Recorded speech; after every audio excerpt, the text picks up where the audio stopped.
Jesus is the answer for the world today. Hello family, Pastor Alaulu from Christian Pentecostal Church here, and today we're in the Gospel of John, chapter 16, and we'll be starting from verse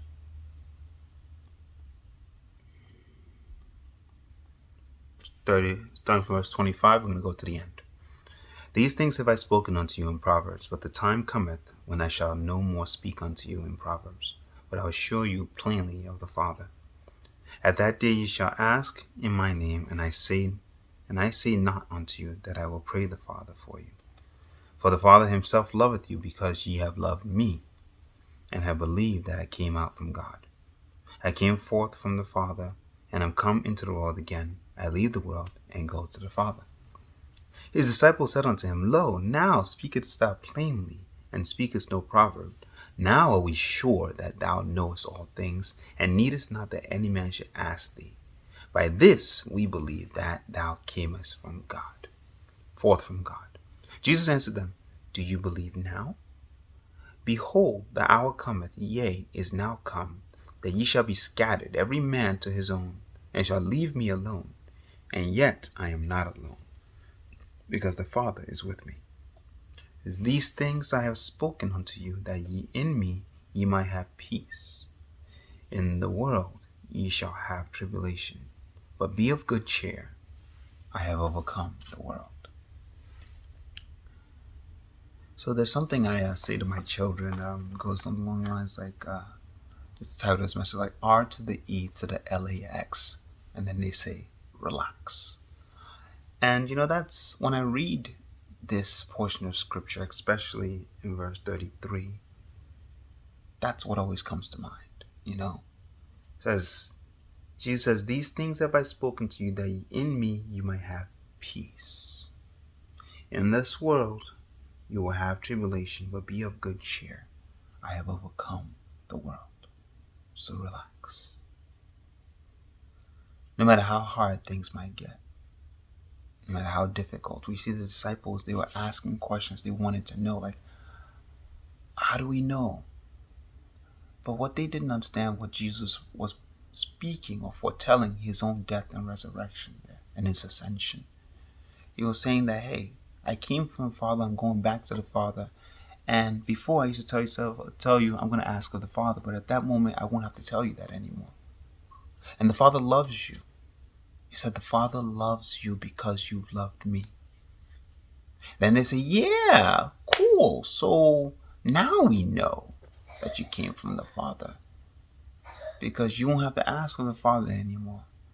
But they didn't know. They didn't understand what he was saying.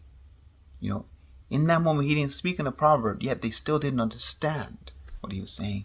Because he then says, hey, you say you believe now? You're with me now? Okay, literally, all you're going to be scattered to your own houses. You're going to leave me alone. He says, but I am not. Yet, I am not alone. And that is what I'm grabbing on to relax. I am not alone. You, as a child of God, you are not alone. One, the Father is omnipresent. He is everywhere. Two, Jesus is with you, and you abide in him. 3, the Spirit of the living God, the same Spirit that raised Christ from the dead, dwells within me and within you. We are not alone. Jesus says, be of good cheer.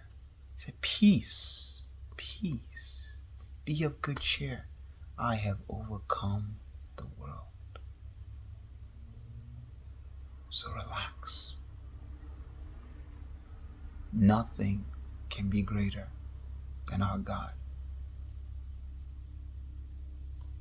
Nothing can catch him by surprise.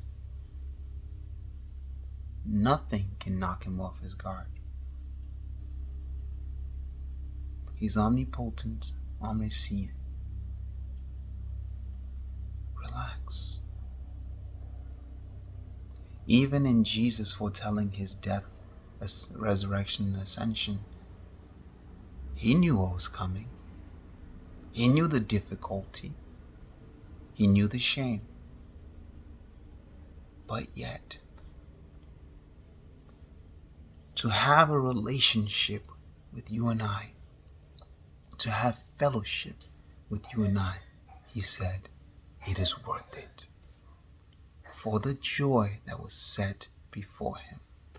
We are part of that joy. So we have peace. So because we have peace and because we know that Christ has overcome, we can rejoice. We can be of good cheer because our God is on the throne. And he keeps his own now, forever, always. So relax and God bless you.